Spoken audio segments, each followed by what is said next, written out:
digital paper cutting machine metal cutting machine yauna tongan machine kya puthokraba sinjame oinam tingel ki konsam kantana gutter making machine mai pana puthopagam nei machine asigi matena nong gi ising yana na ba phaw makal gi nala miya da phangan bangam batana tana mioi kya su thapa pi bangam nei hiramasi batana impact news ki reporter Khetri Prem Santi khana ba pawdam ama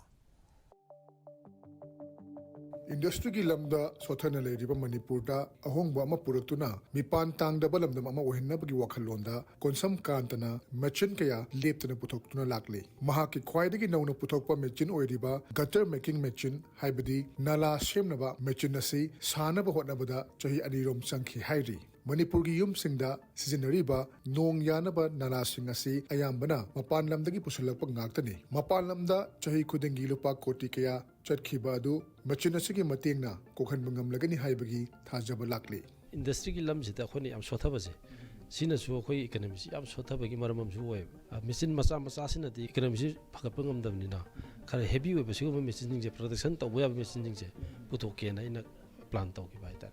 adagi horakhibani awabadi yam thengnare adi khoina sida industry yam sothana lebani na khoina any part ama semning ba saning ba to basi loini sana saba taba another part am da khoina kitang system tang saro haiga duje sigum mabda leitaba khoisida nala sing si yam ba mapan gi pusalaga yole masi khoi gi acho paisa ne khoi di sakris adu masi gi paisa me am si khoina sidagi puthok jai posina hot sinjara ka di paisa khatna tab ato to pa me ama thabok suba phangjada ba adagi nupi ngang sudaba ko to me am le disa sigi me am sumaina yamna paksan me am to ya ba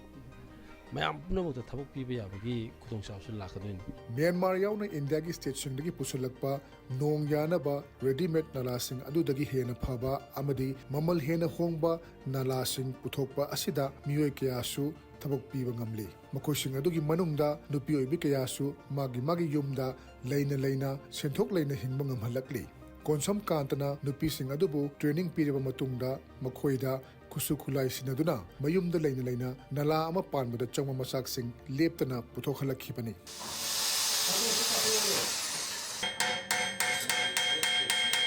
je sumaina akogi nupi amoina haibatare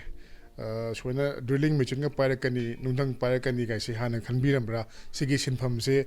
sumaina phangbadagi sada kanaba kyam phangi yumda thabak tawbagi matam sina kyam phangi yumgi thabak adum animak tawminaba yabra masidagi kanaba sina imungda awar paketa jo summenaba phangbra kari haibini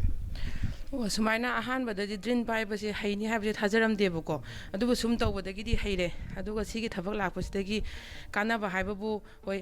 yumda leina isasu senare aduga thabaksu sure nongmada jawngagi mathaktasu tanba ngame aduna aigi imungdadi mateng adugi matik pangba ngame MS Consum Enterprises hairiba machinery amadi tools ki industry asigi makhada sariba nong yanaba nala sing asi mai pakna puthoktuna Manipur gi miyamda phanghalliba asigi mathakta India gi awang nongpok lamda leiriba state singda thadoknabagi pandam su leiri quality gi matang sidi nala sariba material se sisina tin oina saragana mayam tin oina phangbiri sine khoina nala oina puthok nala oina phangbane same quality ni hajam ne hajajina maman je ai mapangi du comparison taw roge mayam je na khangamani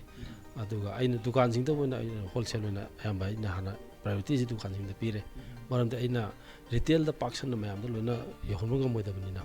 dukan sing da phangba yaba maman je 1000 kitang taba natra kitang henba sigi marak sida loina mayam du anak dukan sing loina phangane fit se aina ahamba 20 feet sina common wana loina thame ada apamba loina leibe yani akhogi notice ki nangna ba stai khara sida khona market line adum to bangam gone irang sina akhogi market se pura down to pura picture gre masine khoi khwai nuai ta bas Manipur su khusa haiba naha ke amalai haibasi konsam kantana mayek sengna takli